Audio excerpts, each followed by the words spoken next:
Welcome to the Strong, Single and Human podcast. A real look at single parenting, how to navigate the ups and downs of life with kids on your own while keeping sane. We cover all manner of subjects from domestic violence, dealing with childhood trauma, through to fussy eaters and how to help your kids become resilient. I'm your host, Claire Martin. Welcome. This week's guest is appearing on the show for a second time. Doug Noll is a mediator and a peacemaker who teaches people how to listen and validate others' emotions, which he calls listening others into existence.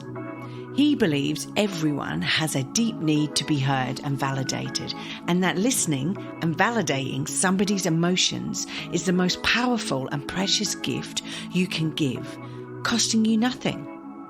Our culture, however, teaches us that emotions are bad and that we have learned from our parents to repress our emotions. This causes people to feel uncomfortable when somebody is crying or angry or whatever, not knowing how to console a grieving friend or deal with a screaming child, or even avoid hard conversations. As a result, people don't live in emotional safety and are scared of emotions and even afraid to admit their fears, leading to misery, unhappiness and despair, especially in relationships. Doug's life became one big struggle as he was born nearly deaf, almost blind and crippled with 2 clubbed feet. He learned that emotions weren't safe and he became numb to his emotions. However, his work as a mediator and peacemaker forced him to confront human emotions straight on, and he discovered how to listen to others into existence. He taught inmates serving life sentences how to be peacemakers in maximum security prisons, and then taught his skills at the highest levels of government in Washington, D.C. Today, he focuses on teaching emotional competency and de-escalating skills based on how our brains are hardwired, which he believes is a solid foundation for empirical neuroscience. This is the Strong, Single and Human podcast. Hi, Doug. Welcome back to the podcast. Hey, Claire, how are you? I'm fine, thanks. Crikey, you've come back for a second stint. Like, blimey. Gluttons love punishment. Yeah, no, I know. So look, last time we were talking about difficult conversations and how to try and manage having difficult conversations. And this time you've started another podcast, which is about listening to leaders, right? So it's a new podcast that you do where you interview prominent people about listening. Yeah. Well, I asked them about their own career trajectories, and it's really about amplifying their success. But we eventually pivot to talking about how important is listening in their work. Okay, cool. And what made you start the new podcast? I love podcasting and I love listening, and I wanted to expand my network of influential people. So I thought, what could be a better way to do that than to invite on CEOs and executive people and onto my podcast to amplify their work and talk about the things that I really like talking about. I know this podcasting malarkey is a little bit selfish, isn't it? Because if we want to do something, we go, oh, that would be a good idea. Maybe we'll do a podcast on it, because then you get out there and you talk to fantastic, interesting people like you, and you learn so much. Oh, I know. I've learned a tremendous amount. Yeah. No, exactly. So okay, we're going to get straight to the crux of the matter, right? Listening, right? Why is it so important? Well, true listening, not the listening that we think we know, but the kind of listening that I teach allows you to stop fights and arguments in your life forever. It allows you to build instant trust, loyalty. It allows you to build intimacy in your personal relationships with your partner, your children, your other family members. It is the foundational skill of life. And yet nobody knows how to do it unless they've taken classes with me. And I say that, understanding that it's a pretty strong statement. But the truth of the matter was that I was not a good listener, even though I have 2 graduate degrees and I've had 2 careers, one career as a trial lawyer and another career as a peacemaker. Up until 2005, I really didn't know how to listen. And in 2005, I had an epiphany about listening, and my whole world changed forever. And since that time, I've been teaching people all over the world how to truly listen. And it's transformed lives like you can't believe. And I've trained these skills in maximum security prisons, training murderers to be peacemakers and stop prison violence, to the U.S. Congressional Budget Office, where I've trained senior analysts how to de-escalate members of Congress. Wow. Blimey. And you would think with your past jobs, right, as a trial lawyer and also as a peacemaker, where you went into difficult situations, and that was an understatement for some of the things that you've done, but difficult situations where you would think you would be a good listener, right? Because you need to listen. The problem is, and this is what I've discovered in all the years that I've been doing this since 2005, is that we're taught how to listen the wrong way.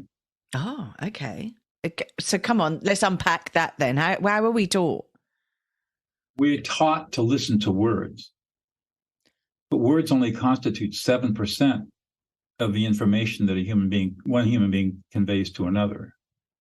And the rest is emotional information conveyed by facial expression, tonality, speed, and volume of voice, and body language. 93% of what we communicate is emotional communication, and we ignore it. Completely ignore it. But do we not?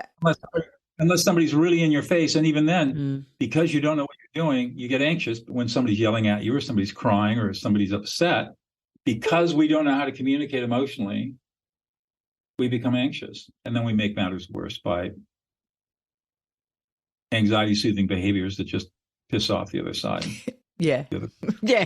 If you're going to put it down in the basics. So, but surely all of the cues that we're picking up from body language, facial expressions, as some people even say that we give off a scent or a smell when we're when we're getting aggressive and like anxious and all of those things.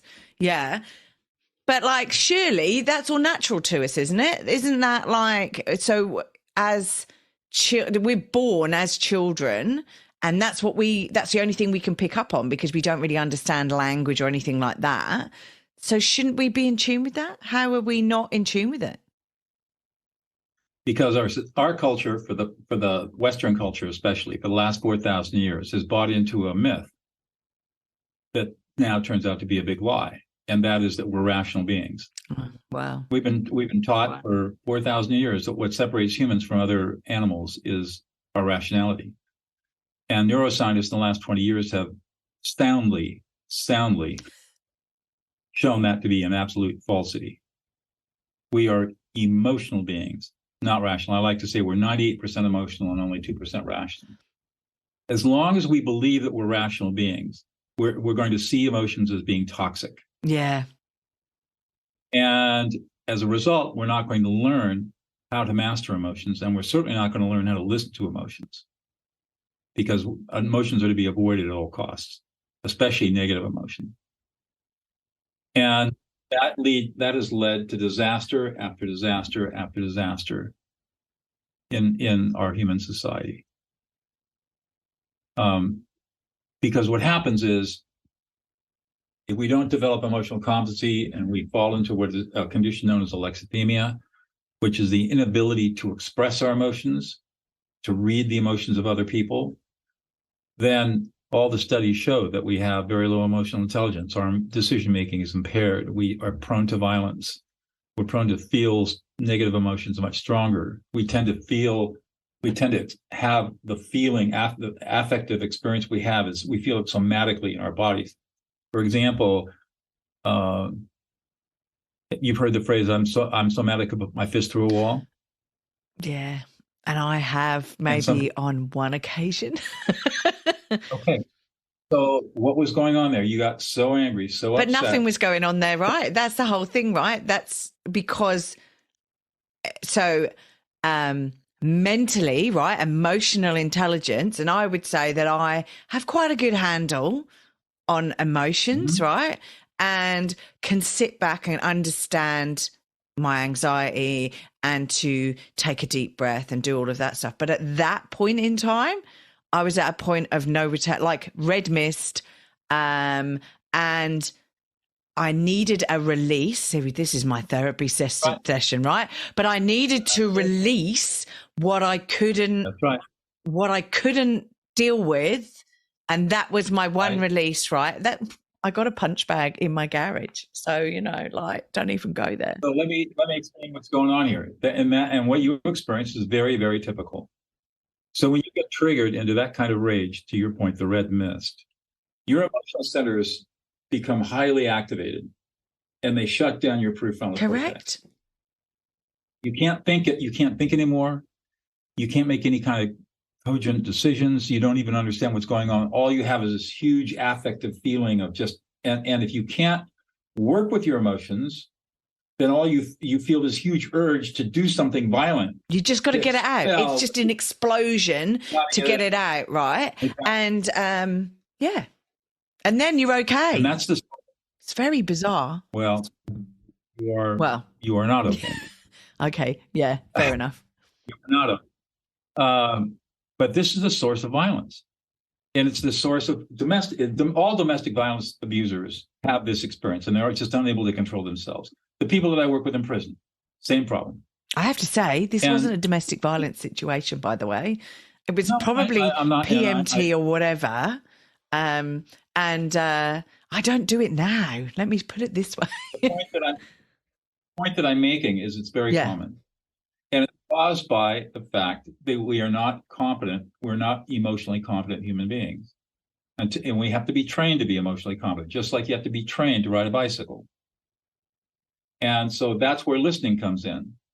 Because as you learn how to listen to emotions, for example, which is the deepest form of listening, you become more emotionally competent. You become more emotionally self-aware. You become more emotionally, you can regulate your emotions much more easily. And those kinds of red mist moments go away forever. Yeah. But you have to. I haven't had any. The way you learn to. Right. The way you learn to do that is by learning how to listen to emotions instead of to words. Okay. And that's where I was going to say, let's get into it then, right? How do we do that? Okay, you go. What I want you to do, Claire, is I want you to tell me a story of something that has some emotionality to it. It doesn't have to be very deep, and maybe it's just something that happened the last couple of days, but just something that had a little bit of zing to it. What?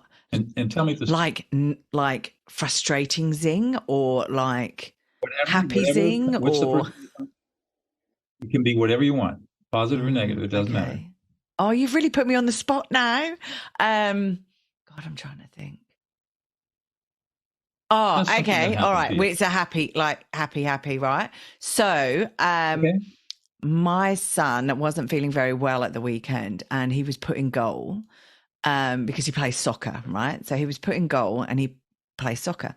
And this kid did the most amazing save. Admittedly, he let 2 in, so that wasn't too good.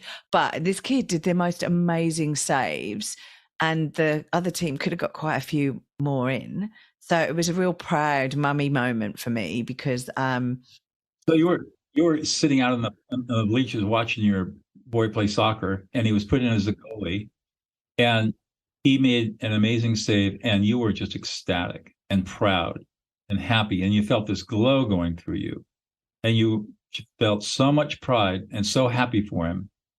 and so much joy that just made your whole day. And even now thinking about it. Yeah, and I'm sitting there going, maybe we should sign him up for Norwich City, my home footy town, because they definitely need some help by the sounds of it. So you were fantasizing that maybe he'll go into a pro league or right. And it really made you happy. Okay. Anything else?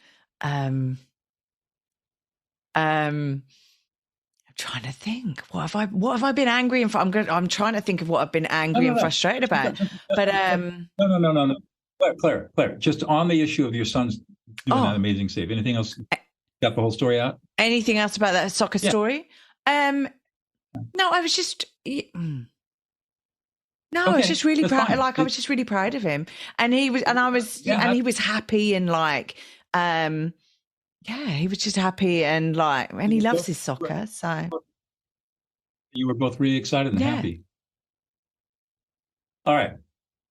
So as I was listening to you, what did you experience inside yourself? Well, you sort of live. I'm pretty kinesthetic, so I sort of relive that feeling and that experience, and you sort of picture it in your mind, but you're reliving the feelings that you felt at the time. And how do you feel about me listening to you in that way? Awkward. No, but mainly I don't know if it's my English background, because it's like being English, we don't tend to like to put our emotions out there and say. So that's maybe why I found a happy one and not an angry, frustrated one. I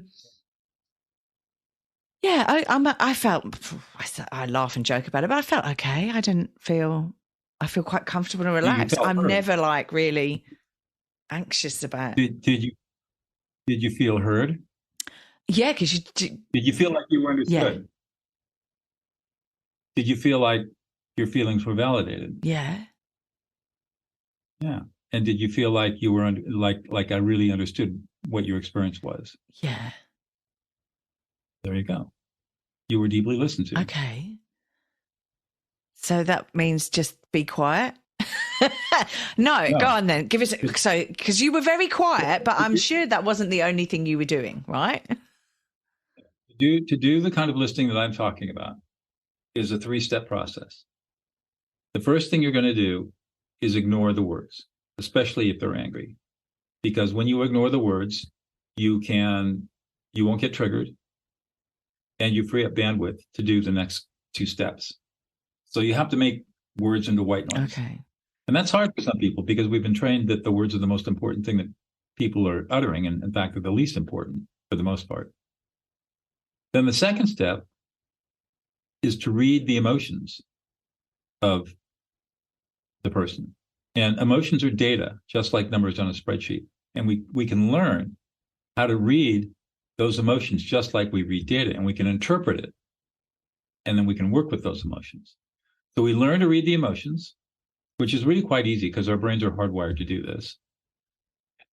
And then the third thing we do is we reflect back the speaker's emotional experience with a you statement.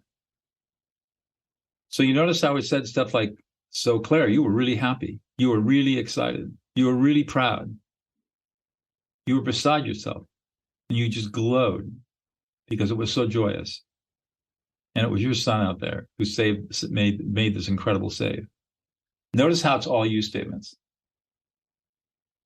And so when I use you statements, I'm reflecting your experience from your frame of reference, not from mine. If I use that old active listening stuff that doesn't work, it would be something, oh, Claire, what I think you were feeling was happy. The moment I use an I statement, I'm talking from my frame of reference. Right, okay. And I'm no longer truly listening to you. It's all about me. So when we're doing deep listening, we're always going to use a you statement, no I statements. Okay, so it's about saying, so it's not about saying, well, what I got from what you were saying was, because that's never do that. Then it's my interpretation. That's right. And you're listening to me from my frame of reference. Okay. And so when you say, so what you're saying is you were happy, you were the person, if you, You don't even say that. You don't even say that. You don't even say what you're saying is. You simply make a declarative statement. You were really happy. Yeah. Okay. That's all you do. Right. It's really simple. And if you've got it wrong, they'll come back and go, no, I wasn't. Or like, if you've misinterpreted. You will almost never get it wrong. But if they do come back and say, no, I wasn't happy, I was ecstatic. Then, okay, I'm not angry, I'm just frustrated. Oh, you're really frustrated. The truth is that you got it right, but because they're not emotionally self-aware, they don't even know that they're angry. So a lot of times you get this. It would go like this, and I'll just do it. So the conversation might still go, Claire, you're really pissed off. No, I'm not pissed off. I'm just frustrated. Oh, Claire, you're really frustrated. You're really upset. You feel disrespected. You feel ignored and unappreciated and unsupported. Yeah. And you're a little concerned about this. Yeah. And you're distressed and upset. Yeah. And you feel abandoned and rejected and unloved and unlovable. Yeah. And the whole thing just really pisses you off. Yeah, I'm really pissed off. Okay. Now, there was a correction in the beginning. I'm not angry. I'm frustrated.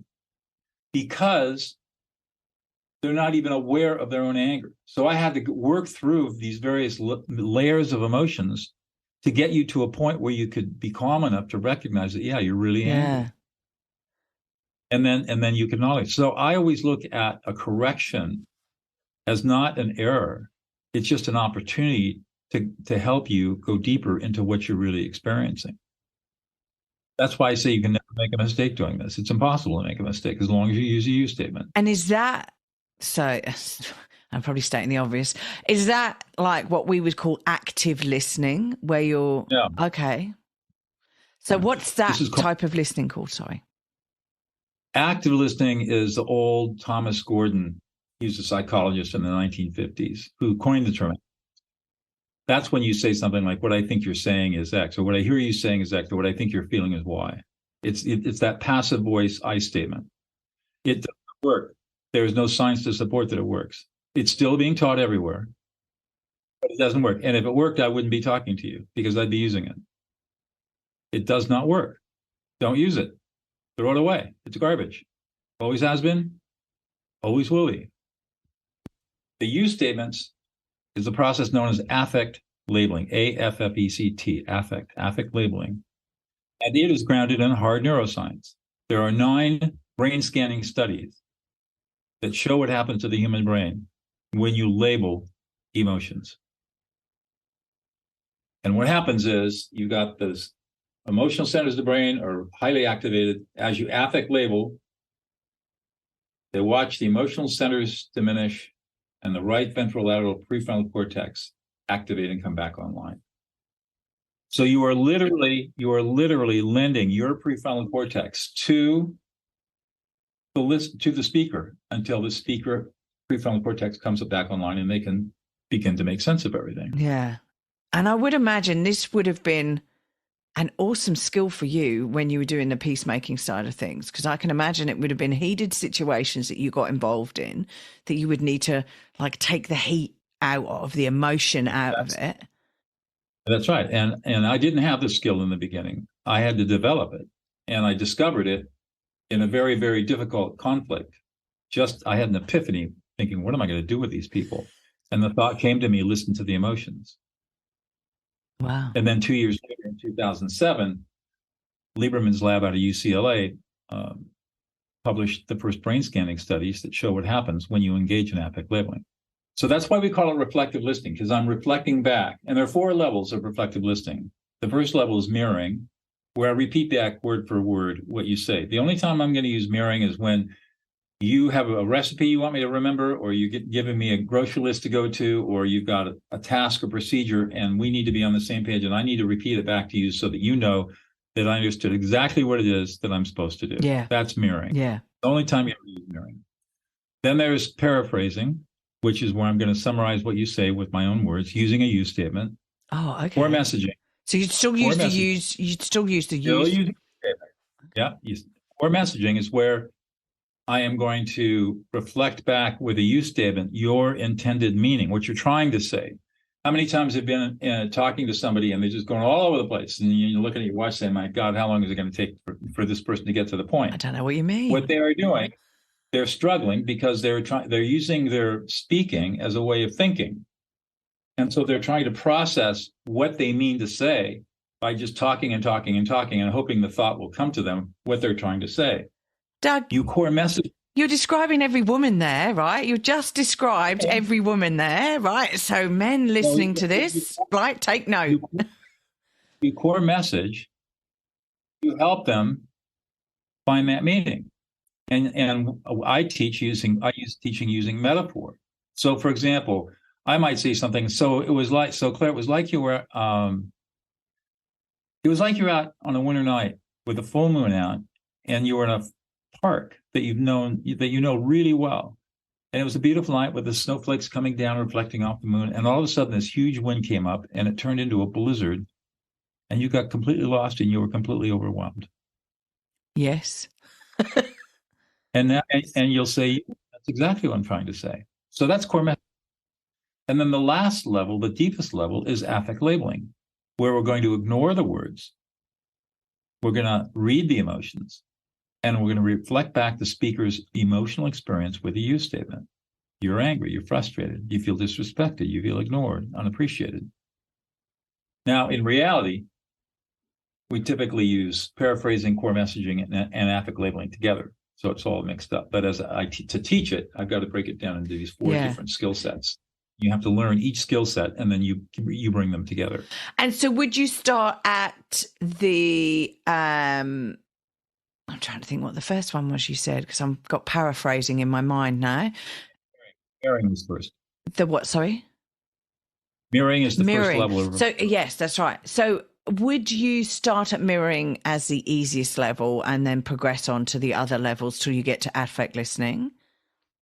I would say paraphrasing is the easiest level. Mirroring is actually difficult, because if you're going to read back word for word what another person is saying, you've got to memorize what they're saying as they say it. It's really hard. Yeah.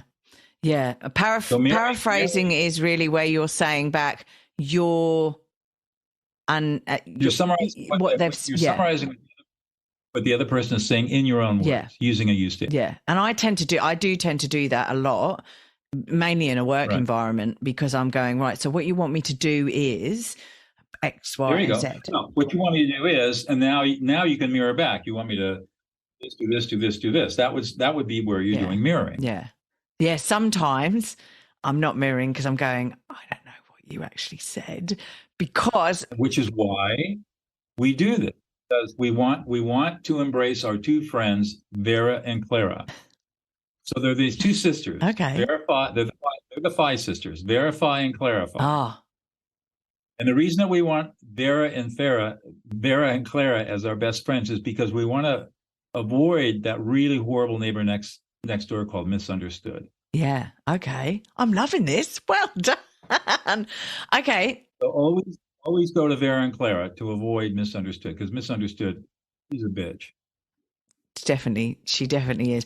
But I agree with you, right? There's sometimes I work for, and not currently, but I have worked for some people who are working through a solution, right? So they're saying, right, now what I want you to do is X, Y, and blah, blah, blah. But they're also thinking, and they're just running around all these different aspects that then it's almost like they're processing what they should be planning to do, but externally verbalizing it to you. That's right. And so your role as a true listener is to core message them. So what you're intending, what you mean is X. And the way you want me to achieve X is then you mirror, you say, by doing A, B, C, and D. And you never say, is that right? You just reflect it. And if it's wrong, they'll correct you. If it's right, you got it. They'll say, yes, that's what I want. Thank you. Because because at the end of the day, I know we're talking about listening here, right? But this all helps with dealing with everyone, right? Like friends, family, kids, job situations, everyone. Everyone. The foundational skill of life. But it is. But you're right. We don't get taught it. It is. No, we're not taught how to do this. And also we're taught the incorrect way, from what I'm hearing you say. I'm listening. We are taught the incorrect way. We're not taught anyway by our parents because our parents didn't know any better, and we didn't know any better, so we didn't teach our kids very well. Maybe somebody takes an active listening class, and then of course they're getting veering way off course because that just doesn't work. But there's just nobody out there that's really studying deep listening. And so this, or very, as far as I know, I'm the only person out there that's teaching this. I haven't heard of anyone else, Doug. I have to say, I haven't heard of anyone else. So with this, like listening skills, right? Does this then lead on to enhancing other communicational skills that we could have as such and help? Because I know you're talking to leaders, right? Right. So we can kind of list all the different kinds of communication skills that we need to have. Listening is number one. But then we need to be able to communicate ideas and instructions. We need to be able to persuade people. We need to be able to inspire people. And we need to be able to listen to people. And we need to be able to build rapport and loyalty and trust. And we need to be in integrity. So these are all different forms of communication. By integrity, for example, I mean, we communicate a value and our behaviors and actions are consistent with that value. That's integrity. Yeah. If we communicate a value and our behaviors and actions are inconsistent with that value, then we're out of integrity and we're not communicating. So I hate to say this because COVID has moved us onto this horrible digital environment, right? So I work from home most of the time, right? Okay. And a lot of the working environment, not so much family interaction and things like that, because COVID's now sort of like slinked off to like the dark cave that it came from and sort of pops its head out every now and again. Sure. But like we are out there seeing family, friends and stuff like that. So we're not sort of, you know, FaceTiming family and friends and stuff like that, although I do because my parents are in the UK. But I know in my work environment, I work from home, right? So I sit and look at people on a little screen, like I am you at the moment because you're in America, right? And a little screen. And I'm just wondering if our listening skills now need to be like at a next level because we're not seeing so much of the person, right? We can't smell them for one. And I'm sure you smell amazing, right? But like I can't smell you through a screen, right? So you can't smell if somebody's angry, anxious or whatever, which, you know, with those pheromones being given off, like can't go through a screen, right? And you really only see people from the shoulders up, which during COVID was quite good actually, because most people I'm imagining were in jammies and they just wore their business suit above them. I don't know. But right. Yeah. So do we need to adapt these listening skills now so that they work fine over Zoom, on video, they work fine. They actually work on texting too. Oh, really? They work on social media. Absolutely. I mean, that's obviously it has to be in person with somebody, but let's unpack that though, because I feel as though I would prefer to Zoom call somebody in my work environment than to, and there's a lot. So in my current work environment, we use a lot of messaging. We got instant messenger, and so you can message a lot. I don't think that's a good way to communicate, generally speaking. But what I mean to say is, if somebody gets angry, if somebody sends you an angry text, yeah, all you have to reply back is say you're really pissed off and angry. You don't feel heard. You don't feel. So you just use it the same. Okay. Same way, but you just type it back. I have a pretty good social media presence, and so I get a lot of snarky comments. And all I do is I sit back. You're really agitated. You're really pissed off. You're angry. You're frustrated. You feel disrespected. You don't feel like you're being heard. I never hear from them again. What can you say to them? Well, yeah. What can you say? I just go, I'm sorry you feel like that, but like. I never apologize. I just say you what you feel.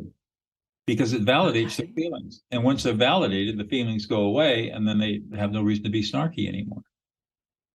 So have you heard that, everybody? If anyone's getting social media bullied, just use the you technique. Yeah, you affect label them, label their emotions. Wow. Okay, that's awesome. That's a great way to deal with a bully.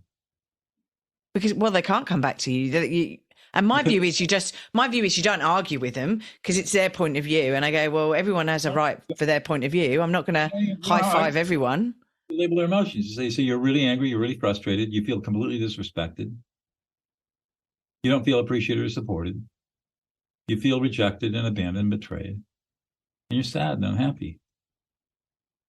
Sitting in your little one bedroom eating pizza in your pants. No, right. No, honestly, this could be like, but you're right. They could be anywhere, but that's the imagination that I've got.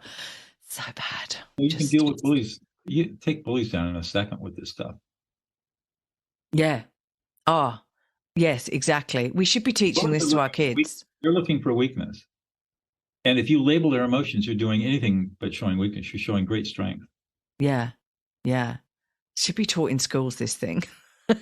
Come on, Doug, come over to Australia and teach in our schools. I have taught this to teachers and administrators to great effect.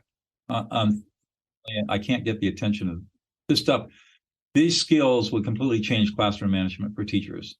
Yeah. If teachers were to learn these skills. In fact, I've got a chapter in my 4th book, De-Escalate How to Calm an Angry Person in 90 Seconds or Less. I got a whole chapter devoted to using these skills in classroom management. Wow. I can't tell you how many teachers have gotten the book and emailed me and say this saved their lives. But and especially in America, I would imagine, because that's where you're, chaotic here, just chaos. Yeah. We don't tend to have quite as much chaos as you guys. So yeah.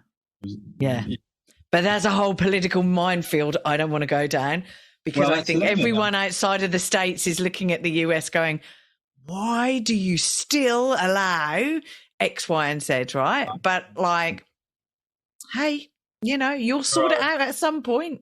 It's the way our government was set up back in the beginning, and it's come back to haunt us, unfortunately.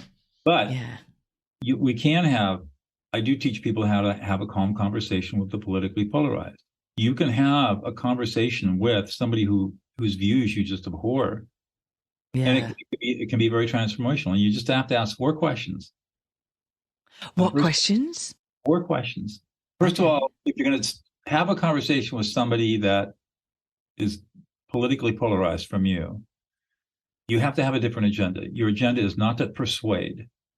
Your agenda is to listen and understand. I agree with you, because you're never going to, No, you're going to ask 4 questions.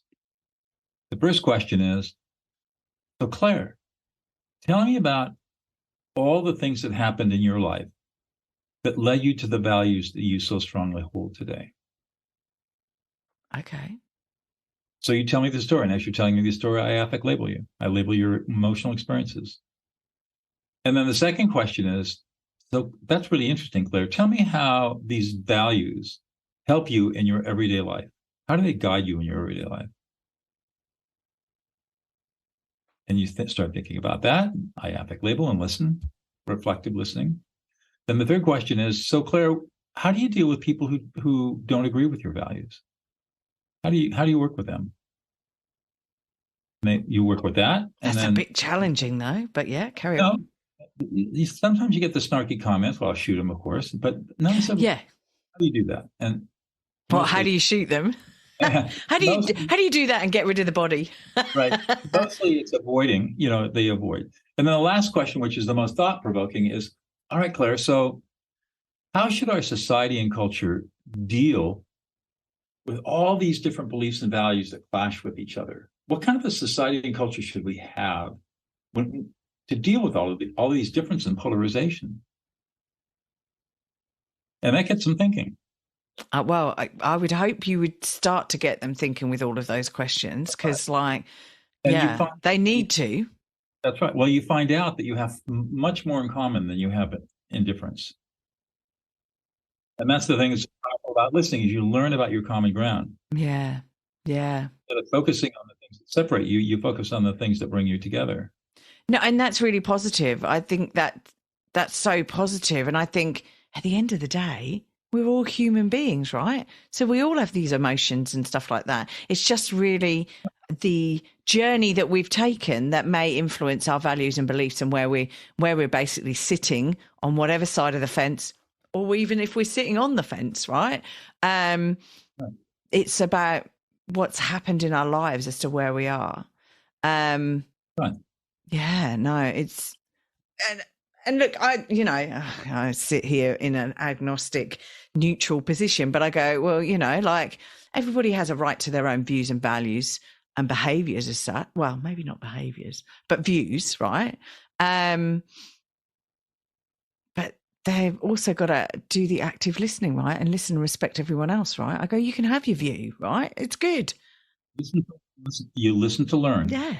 Yeah. Not to argue. No. No fights to be right. Too many people fight to be right. Very few people listen to learn, and even fewer people understand how to do deep listening ethically. Yeah.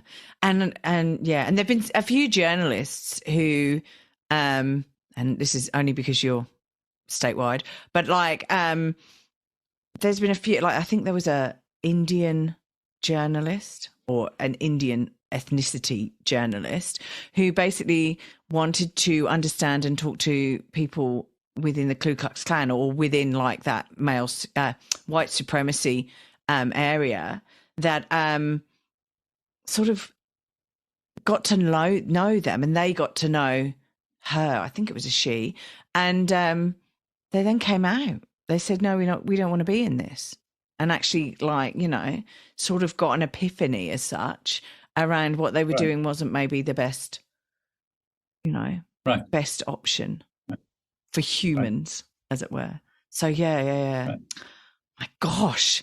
So, okay. So are there, well, I'm going to say, are there key mistakes that we make that would affect our listening?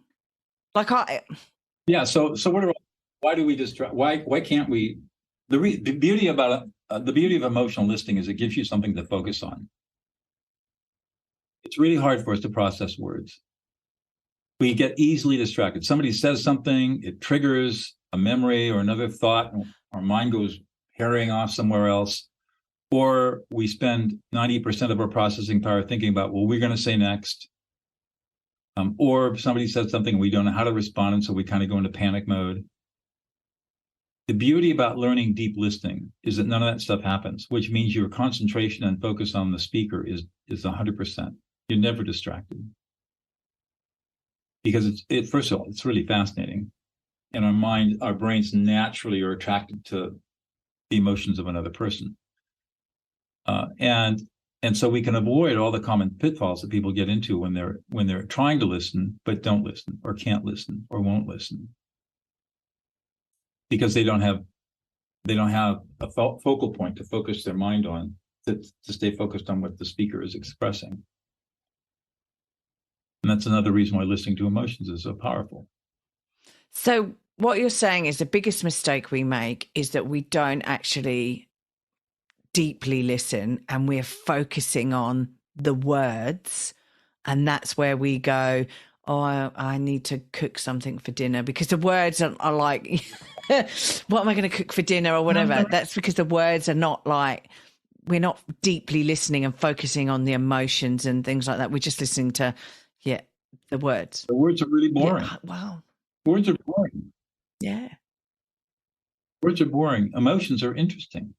What makes a speaker really magnificent? It's not the words. It's how they say the words with emotionality. It's the emotion behind the words that give the words weight. And if all we do is listen to words and don't pay attention to the underlying emotions, we're missing 93% of what the person is expressing. Yeah. And I suppose this is where comedians are such good storytellers, right? Because they have that energy and they change the speed of the story and like. They know how to put the emotions behind what they're saying, behind the monologues. And they can act it out and they can express it. And the audience loves it because they all have the shared experience. And usually in comedy, it's negative, it's like shame or ridicule or stuff like that. but everybody's had the shared experience, and so people can laugh about it because they understand the emotion. But if you were to ask people what exactly are the emotions that's in this story, they wouldn't be able to tell you. No, that's yeah. Because they're emotionally illiterate. Yeah. Wow. They can react to the emotion, but they can't tell you what the emotions are. So in some of these podcast interviews that you've been doing with these leaders, right? Is this what they do they just do this naturally? They just pick it up and it's something that they don't. I'm learning most of them. Why are they good leaders then? I think they are all very good leaders. But my experience has been so far that most of them are superficial listeners. Wow. And this happens a lot. I mean, whenever I start a workshop, I always say, how many of you think you're great listeners? And everybody raises their hand. And at the end of the workshop, how many of you all thought you were pretty good listeners? What do you think today? And in prison, the reaction we get is, we can't listen for shit. That's what my inmates tell me. But that's pretty much the common reaction. We all think we're good listeners, but we're not. Because it takes training. It's practice. And it takes you have to go through a curriculum of learning how to listen to really become a good listener. This is not something that happens naturally. It's not intuitive. It's not innate. It's a skill that has to be honed and practiced. Well, I was going to say, you have to practice it, right? Because you can't just attend a course, read a book or whatever, and then go, right, well, I've got it now. That's all good. You've got to keep practicing it. And that's why when I do a workshop, I will never walk into an organization and do a one-off workshop for half a day or a day. I'll never do that. I refuse to. So when you hire me to do a workshop on deep listening, you're going to get me for, say, 6 hours. And then everybody's going to agree that we're going to meet for 1 hour every week for the next 4 weeks. Wow. During that week, you're going to practice, and we're going to come together on a Zoom group and find out what happened. So I'm providing accountability and support for my students. And that's how they master the skills. Yeah, no, that's right. That's right. Blimey. Okay. So look, where can people learn? Well, you've written 4 books, like you've said, right? I've written 4 books, and they are awesome books, right? And we discussed them on the last podcast as well. So go back and listen to that podcast because that's awesome as well. Diffusing and having difficult conversations, which sort of covers a little bit about what we've said regarding listening, right? The difficult conversations piece is simply an application of the broader listening that we're talking about today. So where can people find you, Doug? Where can they find you? DougNoll.com, DougNoll.com, Doug@DougNoll.com to email me.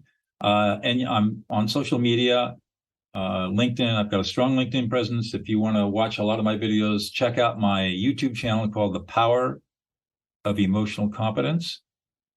And I've got a whole bunch of videos up that talk about all this stuff. And, Google me. You can Google Doug Noll, DougNoll, or you can Google me Douglas E. Noll, and just Google me and you'll learn more about me than you ever want to know. Yeah, I was going to say Google Doug and it's all good. Like it all comes up. It's like ching, ching, ching, ching, ching. So yeah, it all comes up. So it's great. Yeah. And like your books, where can people get your books if they wanted to get your books? So on your site? Yeah, you can get them off my site, but at least, I think almost all, I think they're all available on Amazon. Yeah. I know Elusive Peace, which is my 3rd book, and De-Escalate are clearly on Amazon. Yeah. You can buy the book off my website. You can buy it Barnes & Noble, Amazon. Any major bookseller will be carrying the book. It's it was published by Simon & Schuster, so it's well distributed. So it's out there. It's definitely out there. No, it's good. You can get it in German, Spanish, Chinese, Arabic, I think, and English. Oh my gosh, that's a few languages. Yeah. Well done, you. No, that's great. That's awesome. Look, it's definitely been an advantage. When we spoke last time, we sort of dipped into the effective listening. I don't want to call it. I just want to. affective listening, isn't it? I'm trying not to call it active, right? No, let's get the terminology. It's reflective listening. Oh, okay. Of which the fourth and deepest level is called affective labeling. Yeah. Affect labeling is a form of reflective listening. Oh God, I've got to get it right.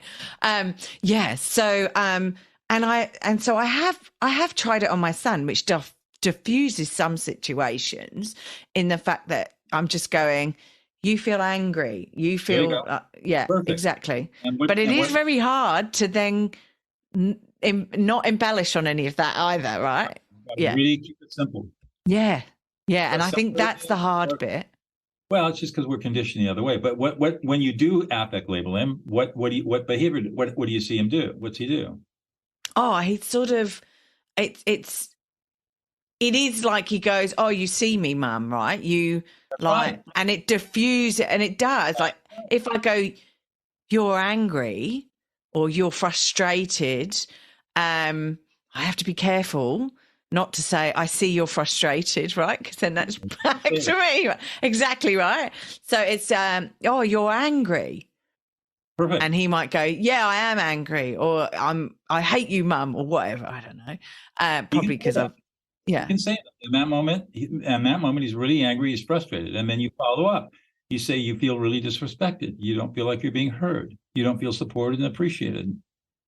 And it's so, and you're right? Because the level starts to change the other way, right? So yeah. It is interesting with kids. Most importantly, he feels deeply heard, and that's really important. You're creating emotional safety for him. Well, I have to say that was one of the things as a child that I was very. Here you go, active listening. I was very frustrated as a child that nobody listened to me. Nobody actually took on board my emotions.